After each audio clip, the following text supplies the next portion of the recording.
Hello, everybody. Unfortunately, I discovered that I do not have pictures of me and Ben. So I cannot share any pictures of me and Ben. But I wanted to say that Ben was is one of the people I really respected and admire.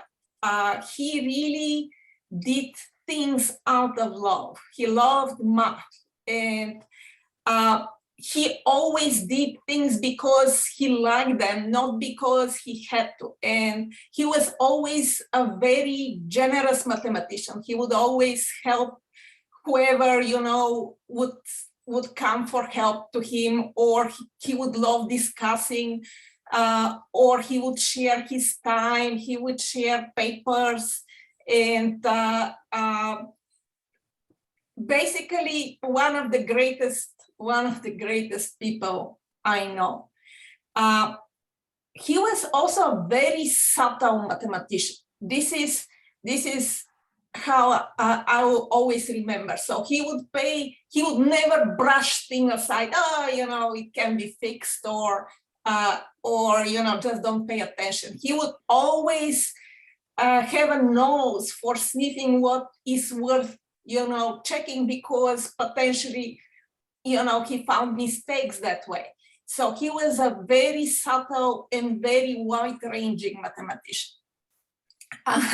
And besides math, he loved many things. He was a very talented person. I don't understand anything of painting, and I don't understand anything even of surfing. But I remember a couple of times he would send us an email with, say, a paper or something he was sharing math-wise, and then he would send us a video of some surfer surfing some big waves, and he would write, "Oops, this sneaked in." So I'm gonna follow his example, and I'm gonna share this video as to whoops, he sneaked in. So this is my niece, actually, who is windsurfing here.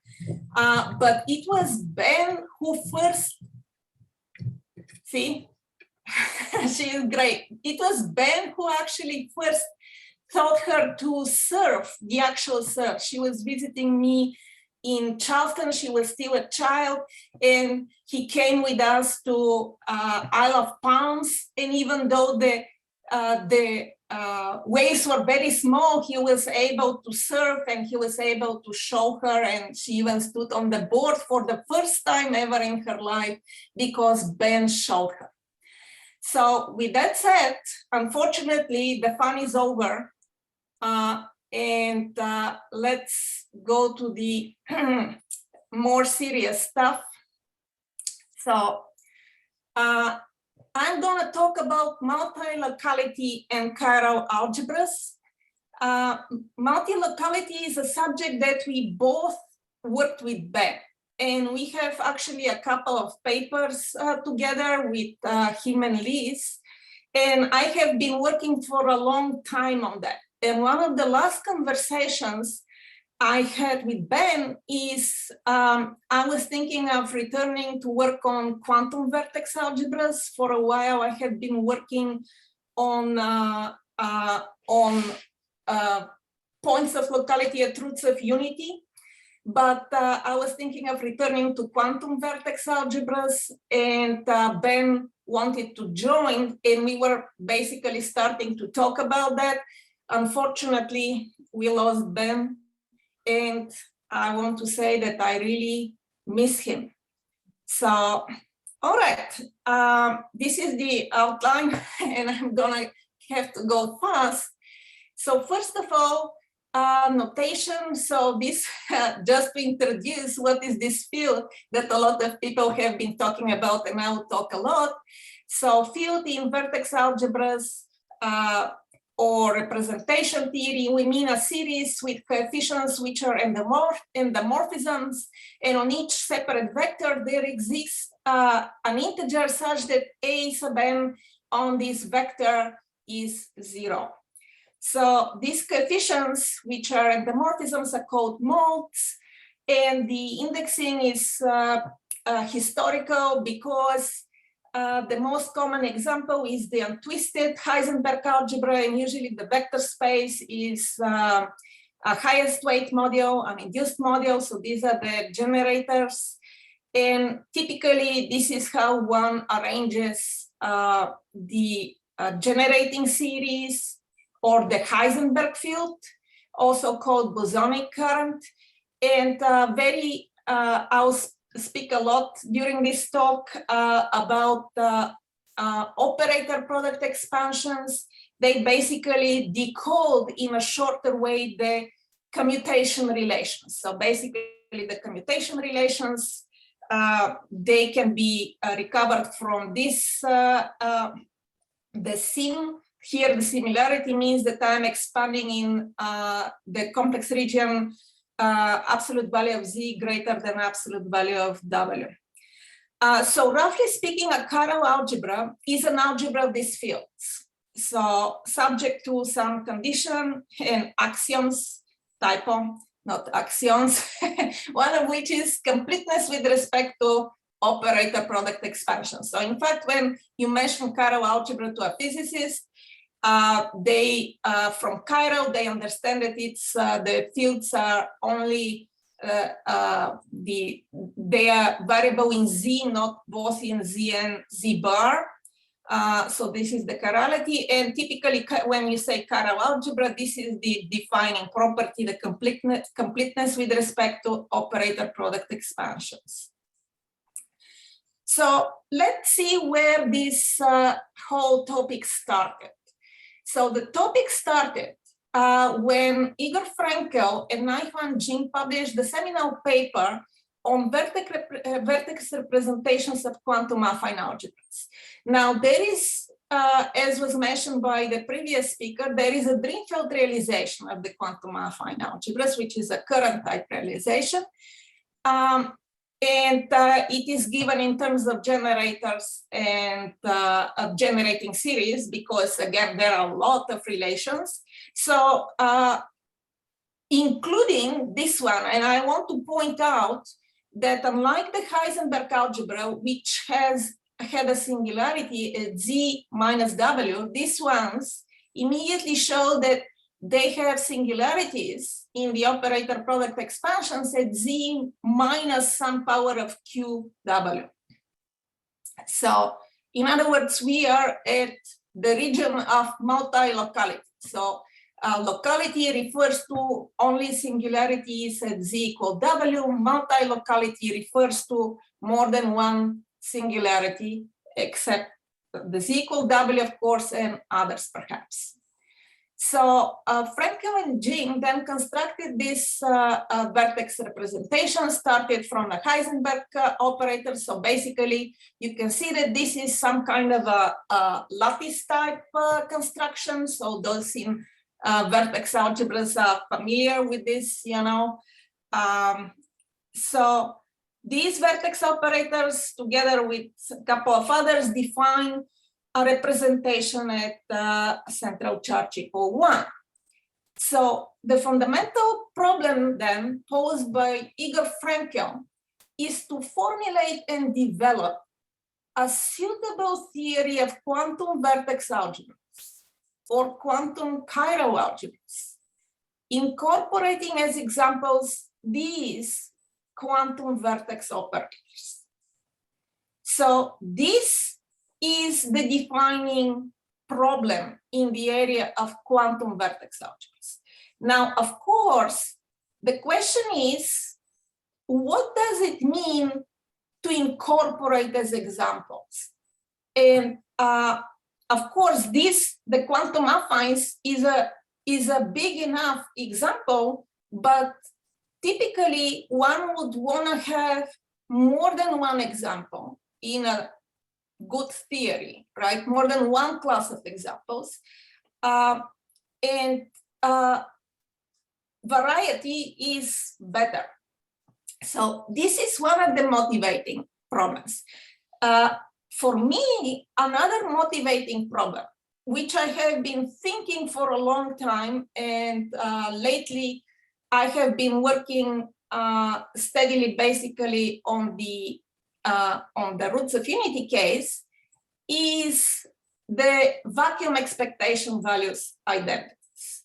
So one of my favorite topics, as those who know me know, is the boson-fermion correspondences, the isomorphisms of chiral algebras. So not just chiral algebras, but the correspondences, the homomorphisms and the isomorphisms of vertex algebras. So I am not exactly a classification type a mathematician. I like special coincidences, so to speak, beautiful, remarkable phenomena. And I am delighted to just study those rather than classify. So the boson-fermion correspondences are such beautiful phenomena, and I have been studying and constructing them.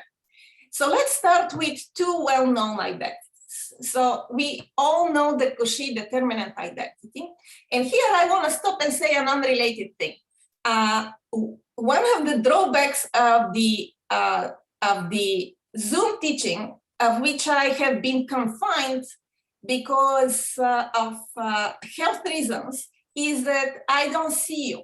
I love giving talks and teaching and talking to people when I can see them. This feels like talking to oneself and is very annoying. But unfortunately, yes, thank you. A little bit. Unfortunately, it is what it is. In my case, the doctors forbid me to actually travel, even to downtown Charleston. So yeah, so I'm going to be talking to myself. Thank you very much, Liz. This really helps. So the Cauchy determinant identity, and the accompanying one is the Schur-Pfaffian identity. So there is a well-known paper by Soichi Okada, who generalized these two identities, and he derived many new ones, but of particular interest for this talk are two. Well, three. But right, so as he says there, some of these are Borchardt type. So in other words, they involve other matrix immanence, not just the determinant, which is typical. So this one is the Borchardt, and Borchardt is not the Richard Borchardt from Berkeley with the vertex algebras.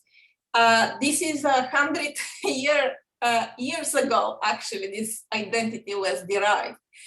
So it involves the determinant, product, and a permanent. So the permanent of a square matrix is, it's basically like a determinant, but with pluses. So this is the Borchardt identity, and he generalized, gave the Pfaffian analog of that. So the Pfaffian is paired with the Hafnian the same way as the determinant was paired with the permanent. So, okay, so the Hafnian is of an even size matrix, right?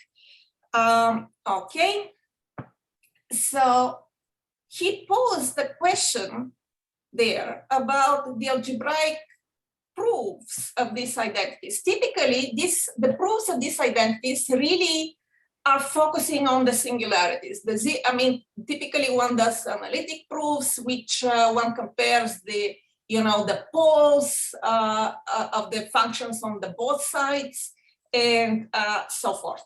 So complex analytic proofs. So, okay.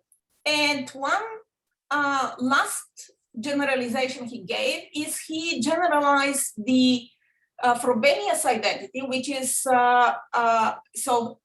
here sigma is the Weierstrass function, quotient of theta functions. So some people know that as a summation, theta summation formula. but so this is the Frobenius identity, and he gave the pair to that, which is the elliptic Pfaffian identity. So yeah, you can see the Pfaffian, and on the other side stands the product.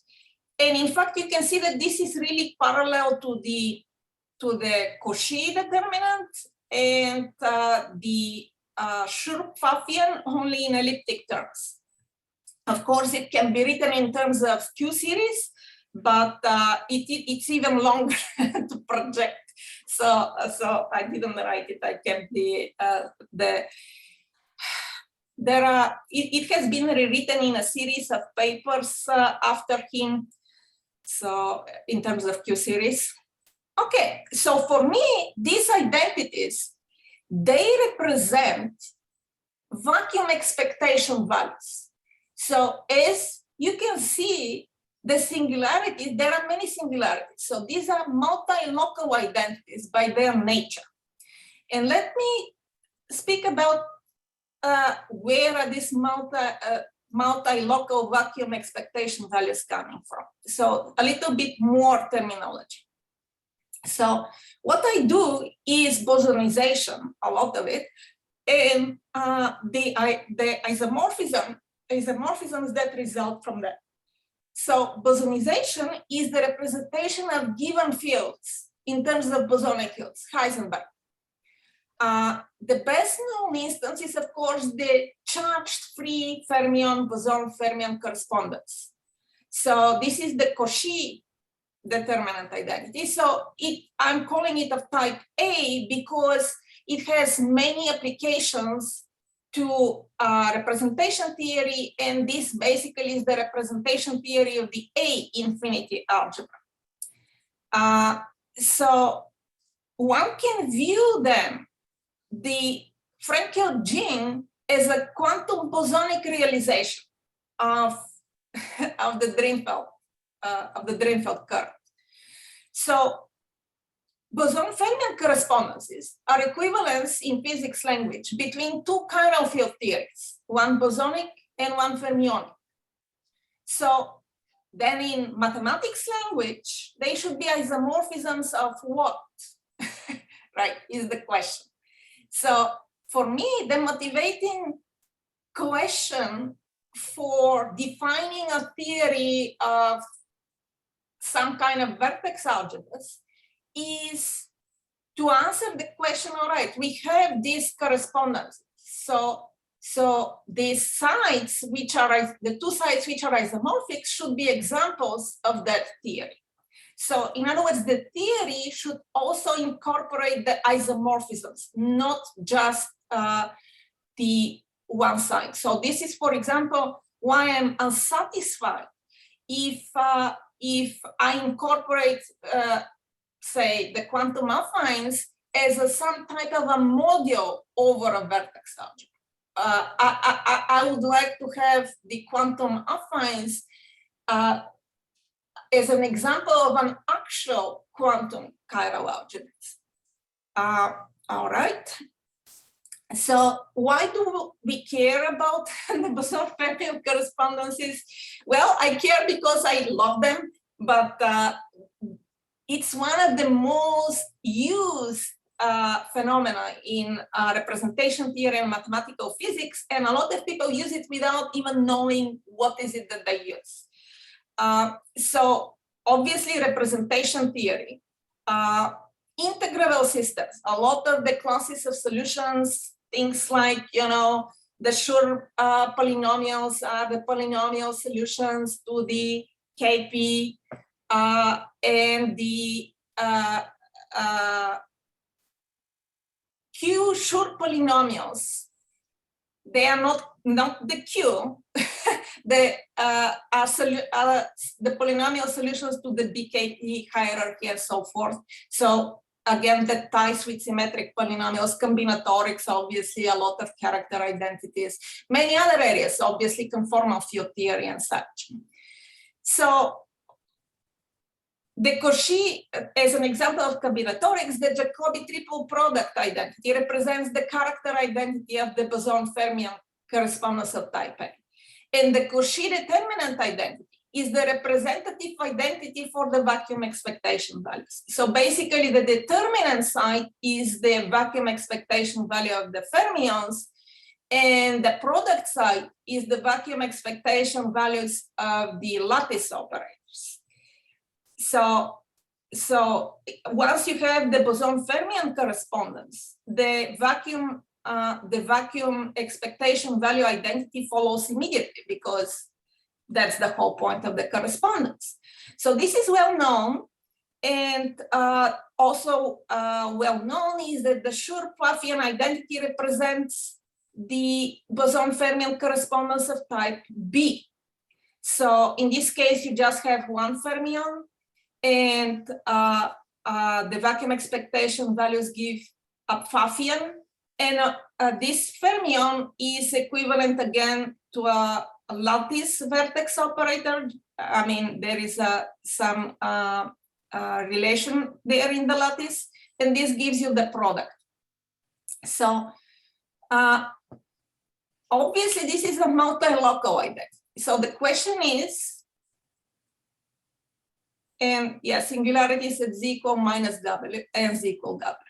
So the boson fermion correspondence of type B is then a correspondence of what structures? So what isomorphism of what?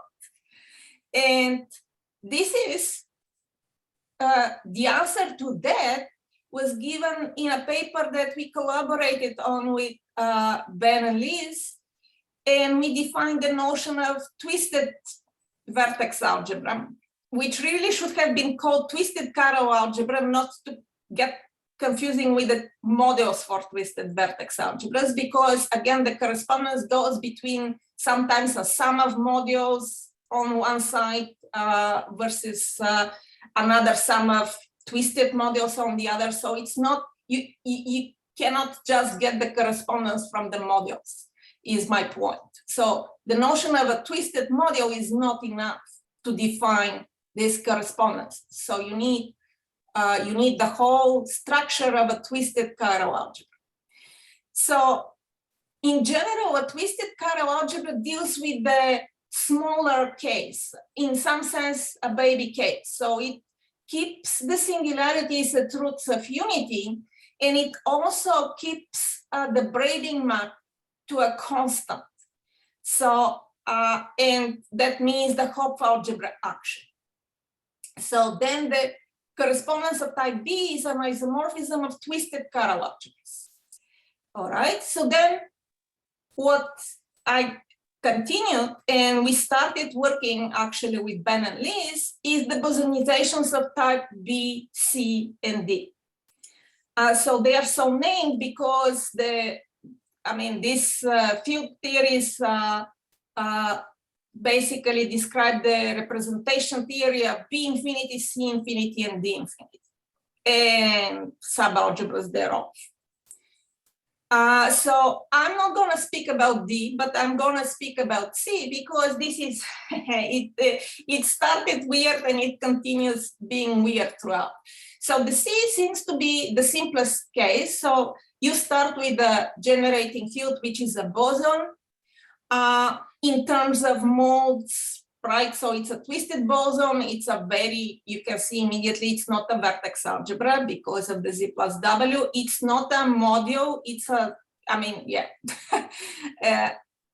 right? So the interesting thing is that it admits two different actions of the two different Heisenberg algebra, one twisted. The twisted Heisenberg algebra basically has the same commutation relations, only m is half integer. And also it admits, in other words, once I consider the isomorphism, I can build all of these field descendants, and it has untwisted bosonic field. And basically one of the theorems that I proved is that the untwisted Heisenberg algebra, unlike in the charged free fermion, where it's the vector space is basically just the highest weight module, the highest weight vectors for the Heisenberg is just one. So basically it's one-dimensional. Here, these highest weight vectors themselves have a structure of super vertex algebra, strongly generated by the symplectic fermions, basically. All right, so this is, so I'm just going quickly here because the point of all of that is that the untwisted bosonization, it gives us one isomorphism of these twisted Chiral algebras. And the resulting vacuum expectation value is precisely the Borchardt identity.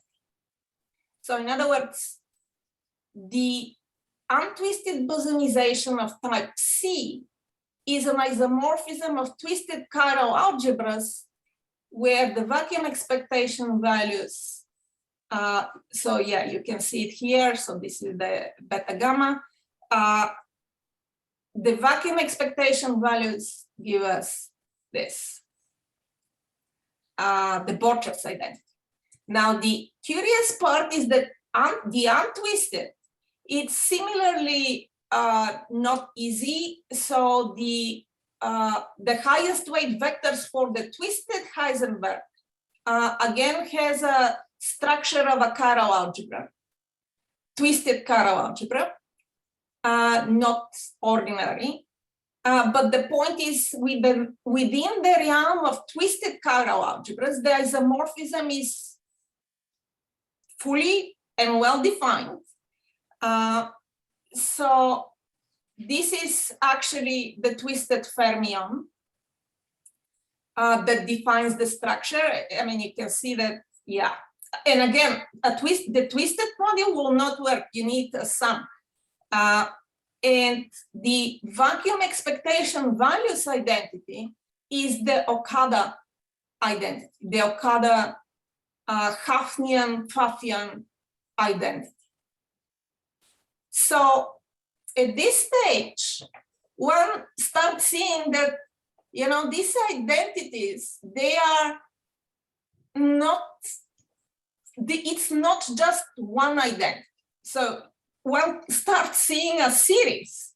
So the next one in the series is the elliptic one. So, and there are two, the elliptic determinant and the elliptic Pfaffian. So of course, elliptic if you translate, so that means that there is an isomorphism of quantum Chiral algebras, which should give us as vacuum expectation value identities, the elliptic generalization, the Frobenius and the Okada Pfaffian generalization. So in other words, the second motivating part for me, for the problem of quantum vertex algebras is, yes, the Frankel gene vertex operators describing the quantum affines to have them not as a module, but as an actual Chiral algebra. And two, I want these quantum identities to be part of some kind of an isomorphism of quantum Chiral algebras. And in fact, there are more. So once there is more than one, somebody, I forgot who said that, I mean, in mathematics, there are rarely examples, like two examples. If you have more than one example, usually you have infinitely many examples. Again, usually, here we have three examples. So, I mean, I am really thinking that it's a more categorical type of situation, but we will see. So the point is that in a theory of quantum Chiral algebras, I want to have not just the single examples of quantum Chiral algebras, but I want the quantum isomorphisms and everything resulting from that. So one other famous correspondence is the Frankel-Katz isomorphism. So, which is between the affine current vertex algebra at level 1 and the lattice representation. So again, if a quantum chiral algebra theory for me would only be successful if it allows for quantization of such isomorphisms. All right, so and as I said, I would want to have new quantum boson fermion correspondences and particle correspondences. Right. Okay. So let's start with the questions that are more theoretic, and they define the ways I diverge from Haisheng Li, who has been developing his own notion of, quantum vertex algebras. He has several versions, but they are more or less equivalent. Well, okay, equivalent, not a good term, but yeah, more or less same content. So one of the big questions that needs to be addressed, and this is the divergence, is completeness with respect to operator product expansions, yay or nay. So I say yes, he says no. So let's discuss what is that. So because this is the defining property of chiral algebras. So in a vertex algebra, we have the following formula. So this defines basically these coefficients here, which are the numerators for the singularities, are fields in the same vertex algebra. In other words, they correspond to a vector in the vertex algebra vector space. And also the normal order product is actually defined if you subtract from the product of fields the singular part. Right, so in vertex algebras, you only have a single singularity. So in a single singularity, you have the Weierstrass expansion and the Laurent expansion coincide. But if you have a multi-locality, they do not. So for example, the first immediate consequence is if you have multi-locality and you want to define a normal order product, how are you going to define it? So you can define it by subtracting from the product all the singularities, or you can do a Laurent expansion around the only singularity z equal w and subtract everything else. So, but again, because the Laurent and the Weierstrass expansions are very different, so that will give you different definitions of normal order product. That will not allow for all the coefficients in front of all the singularities to be part of your chiral algebra. So again, the chiral algebra, the basic defining fact is that we require completeness with respect to all singularities. So that has consequences in the quantum affine case, because if one does the OPE of the two lattice fields, you can see that one has singularities in z equal qw and z equal q inverse w. And here are my coefficients, right? So the question is, if I'm doing a Weierstrass expansion, in other words, I want to keep this as singularities, then the coefficients, do they belong to the chiral algebra? In other words, do they correspond to a vector in the chiral algebra vector space or not? Now, of course, if you do a Laurent expansion, in other words, you expand in the region z greater than q equal than qw, you don't see that singularity. So it's a moot problem. But this is basically the technique that that Haisheng Li does. And again, in one of the papers with Ben, we actually did the calculation, and one can see the difference in the the definitions. Right. Okay, so in my case, I would define a chiral algebra such that this coefficient is also a field descendant in my chiral algebra. In other words, I may start with the fields y plus minus, but then this field normal ordered of y plus minus qw and y minus plus w also should be there, right? Okay, so and as I said, this is tied to the descendant field. So basically the normal ordered product and the OPE coefficients should be descendant fields. In other words, they also should be part of the algebra fields. Now in a vertex algebra, these fields, which basically represent the Hopf algebra action, are also part of the descendants. So the T is usually what is used, but basically this is the DZ operand. And one can quite easily read this, at least this, if this is a descendant field or not. So for example, if one opens the Frenkel and Reshetichin, I think they have a paper on quantum or deformed chiral algebras, right?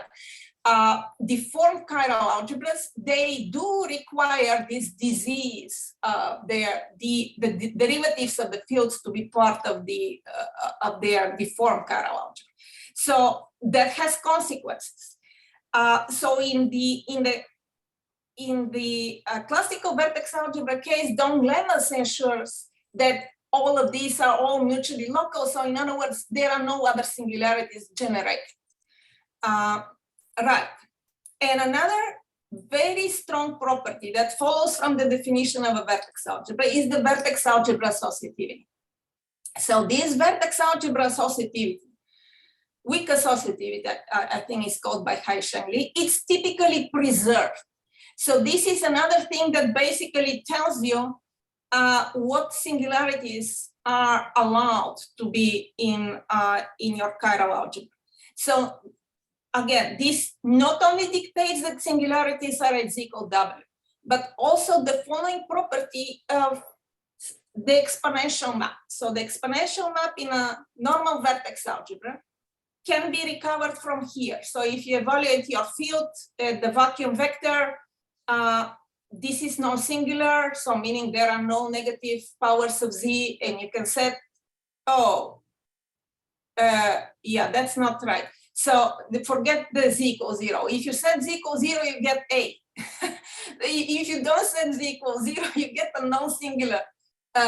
You get a series in non-negative powers of z, and this you define to be EZD of A. And you can check that.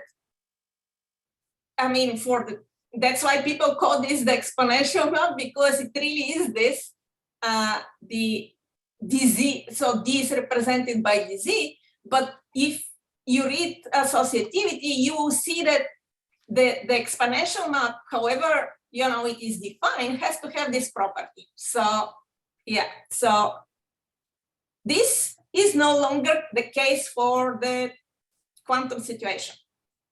So the exponential map has to be changed, right, because Q binomial theorem, right. So again, for me, and in physics, this is the defining property of the chiral algebra. But again, we can see that there are field descendants then of this type. So not only A of Z, but A of gamma Z, where gamma is some, maybe Q to some power, maybe plus minus 1, maybe P to some power, Q to some power, as in Frenkel or Reshetichin deformed chiral algebras. So, in other words, this is a field descendant. So this has unpleasant consequences because this results from this results in the state field correspondence not being invertible. Why? Well, the state field correspondence, if you recall, is the map from the space of states to the space of fields, right? And the inverse map is from a field, how do you go to a state? Well, you allow the field to act on the vacuum and evaluate at 0. And you get the state, right? Well, the problem is that if you have fields of the type A gamma Z, if you allow it to act on the vacuum and evaluate at Z, you're still gonna get the same state. So in other words, different fields correspond to the same state in this field state correspondence. So basically this means that the space of fields, if you want some, it will have some geometric structure. So at the very least, they are not going to be the same. The space of fields and space of states, they are two different potentially vector spaces, and one is a ramified cover of the other.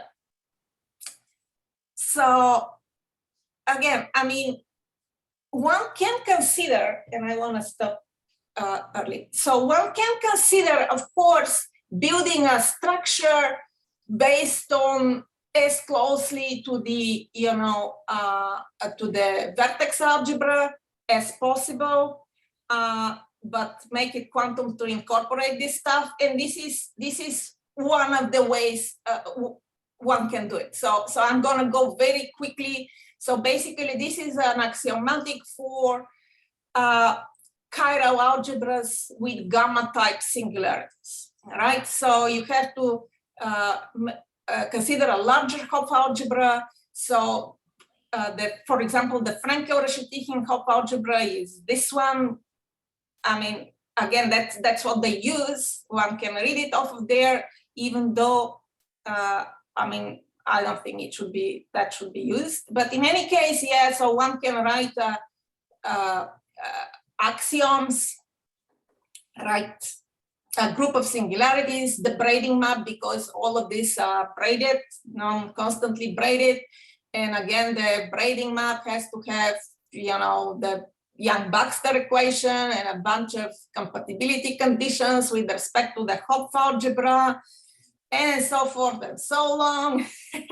So if you thought that the vertex algebra definition was long, these definitions for the sorry, there is a just, yes.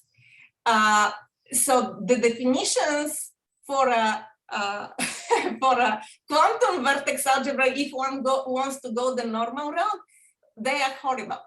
So yeah, so the transfer of action, here is the analytic continuation, the braided symmetry, which replaces the skew symmetry, the completeness with respect to operator expansion, and right. So basically, in the trivial case, when the two vector spaces coincide, the singularities are only the group of is one, the trivial group, and the R matrix is constant. This is the super vertex algebras. Right. The twisted case is when the group of singularities is a root of, yeah, I'm finishing, is a root of unity, and the braiding map is again a constant. So they are baby examples, but still they cover the BC and the correspondences. So the deformed chiral algebras, as written in the Reshetykhin and Edward Frankel paper, they are of this type. But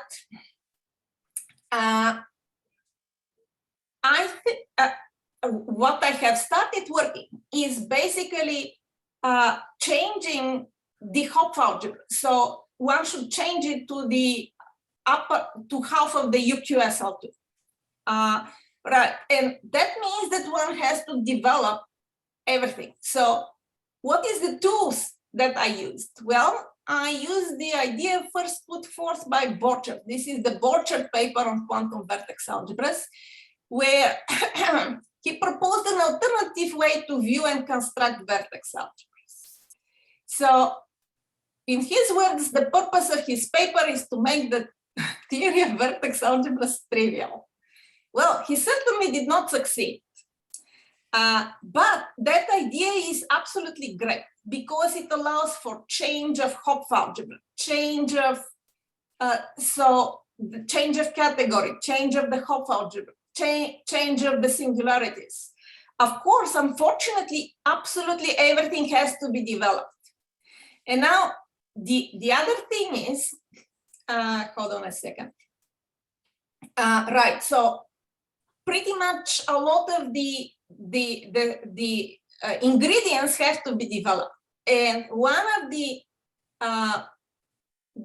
so basically his ingredients only work for co-commutative case of Hopf algebra, commutative case of a basic star, and the usual, I mean, the exponential map is the usual co-commutative Hopf algebra.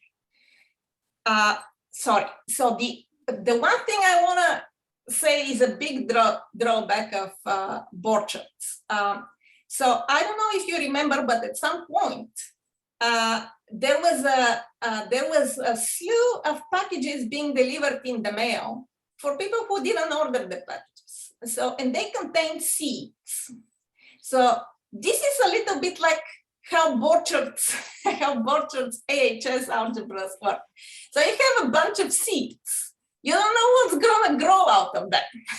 So if you have enough experience, you can, I mean, have looked at seeds, you can see, all right, these seeds, you know, this is what's going to grow out of them. But again, unfortunately, until you grow it, you might never know. So this is the problem, but also the promise of the Borchards. And this is the tool that I'm working on right now. And with this, thank you, and apologies for hurrying up. We started late. Thank you. So I'll make the view a little bigger. Are there questions, either remote or in person? Remote folks can raise their hands. There's a little hand thing. Are there questions for Iana?